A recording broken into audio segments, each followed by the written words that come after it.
Two people accused of killing an elderly man for money are still behind bars. Investigators believe the murder was a scheme to acquire the victim's assets. Action 4's Ashley Custer sat down with an attorney about safeguards when drafting a will.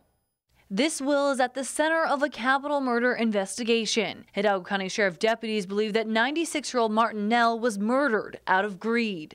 Detectives say that Nell was allegedly killed after a dispute with one of the suspects over his will. Action 4 News pulled the documents and found that the victim's son filed a probate case after learning that Nell had drafted a new will about 1 month prior to his death. And in it, Nell made Melissa Monica Patterson its executor as well as a major beneficiary to his estate, despite having known Patterson for only 90 days. So the not legal advice, but the best advice is be close to your loved ones. Then this type of thing's not going to happen. Due to prior incidents mentioned in the claim for relief, states that Nell's son believed that his father lacked the testamentary capacity required by law to make a new will, which is why he contested its validity.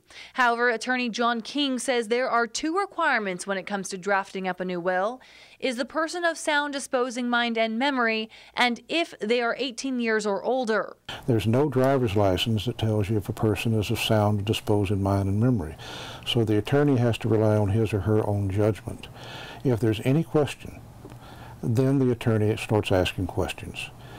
If you have someone that appears to have early onset Alzheimer's, you have someone that might have some mild cognitive impairment, you might say, I need your doctor to tell me that he or she is competent to handle their business decisions. He also says that it might help to visually document the process using a camera as evidence to help prevent someone from contesting the validity of a will in the future. But overall, he says the best way to make sure your loved ones are not unduly influenced. It used to be we lived in our own homes and we died in those homes. Now we have places they take us where strangers have to look after us because our families are too busy looking after their own lives. I think the best correction for this is for everybody to sit down, take a deep breath, and take care of each other.